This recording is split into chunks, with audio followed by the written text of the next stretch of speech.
കുഞ്ഞമ്മയുടെ വീട്ടിലെ പാലാഴ്ച ആയതുകൊണ്ട് എന്തായാലും രാവിലെ തൊട്ടുള്ള ഫുഡ് അവിടെ നിന്നായിരുന്നു കേട്ടോ. കുഞ്ഞമ്മയുടെ വീട് ഞങ്ങളുടെ വീടും തമ്മിൽ വലിയ വ്യത്യാസമൊന്നുമില്ല, നടന്നു വരാനുള്ള ദൂരമുള്ള കേട്ടോ. അപ്പോൾ ഞങ്ങൾ രാവിലെ കഴിച്ചത് ഇടിയപ്പമായിരുന്നു. പിന്നെ ഒരു 2:30 ആയപ്പോഴത്തേക്കും ബിരിയാണി ആയിരുന്നു കേട്ടോ കഴിച്ചിട്ടുണ്ടായിരുന്നത്. ഭയങ്കര ടേസ്റ്റ് ആയിരുന്നു കേട്ടോ ബിരിയാണിക്ക്. അപ്പോൾ ഒരു ഈവനിങ് ടൈം ആയപ്പോഴത്തേക്കും ഞങ്ങളെല്ലാം റെഡി ആയിട്ട് വന്നിട്ടുണ്ടായിരുന്നു. ആ ടൈമിൽ ആൾക്കാരൊക്കെ വന്നു തുടങ്ങി. പിന്നെ ഒരു 11 മണി ആയപ്പോഴത്തേക്കും ആൾക്കാരെല്ലാം പോയി കഴിഞ്ഞായിരുന്നു കേട്ടോ. അപ്പോൾ ഇവരെല്ലാവരും എങ്ങോട്ടായി നോക്കിക്കൊണ്ട് നിൽക്കുന്നതെന്ന് വെച്ചാൽ ചക്കപ്പഴം കണ്ടിട്ടാണ് കേട്ടോ.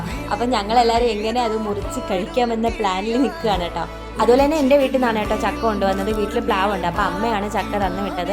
അപ്പോൾ എല്ലാവരും അത് മുറിക്കുന്നത് കാത്ത് നിൽക്കുകയാണ് കേട്ടോ കഴിക്കാൻ വേണ്ടിയിട്ട്. നമുക്ക് ഫാമിലി ആയിട്ട് കിട്ടുന്ന കുറച്ച് മൊമെൻറ്റ്സ് ഒക്കെ ഉണ്ടല്ലോ, അതൊക്കെ ഭയങ്കര രസമാണ് കേട്ടോ. അവരായിട്ട് ഒന്നിച്ചിരുന്ന് കഥയും പറഞ്ഞ് കളിയും ചിരിയും പാട്ടും ഡാൻസും അങ്ങനെയൊക്കെ ആയിട്ട്. അപ്പം അങ്ങനെയുള്ള വൈബുള്ള ഫാമിലിയും കൂടെ ആകുമ്പോൾ സെറ്റ് ആയിരിക്കും അല്ലേ. അപ്പം ഞങ്ങളുടെ ഫാമിലി അങ്ങനെയാണ് കേട്ടോ, ഭയങ്കര വൈബുള്ള ആൾക്കാരാണ്. ഞങ്ങളുടെ ഫാമിലിയിലുള്ളവരെല്ലാവരും ചക്കയോട് ഭയങ്കര ക്രഷുള്ള ആൾക്കാരാണ് കേട്ടോ. എല്ലാവർക്കും ഭയങ്കര ഇഷ്ടമാണ്, കുഞ്ഞു തൊട്ട് വലുതിന് വരെ ഭയങ്കര ഇഷ്ടമുള്ളൊരു കാര്യമാണ്. അതുകൊണ്ട് തന്നെ അവിടെ വെച്ച് അപ്പം ആ സ്പോട്ടിൽ തന്നെ സംഭവം തീർന്നിട്ടുണ്ടായിരുന്നു കേട്ടോ. അങ്ങനെ പരിപാടിയെല്ലാം കഴിഞ്ഞ് ഞങ്ങൾ വീട്ടിൽ പോയപ്പോൾ സമയം ഒരു 2 മണിയായിട്ടുണ്ടായിരുന്നു.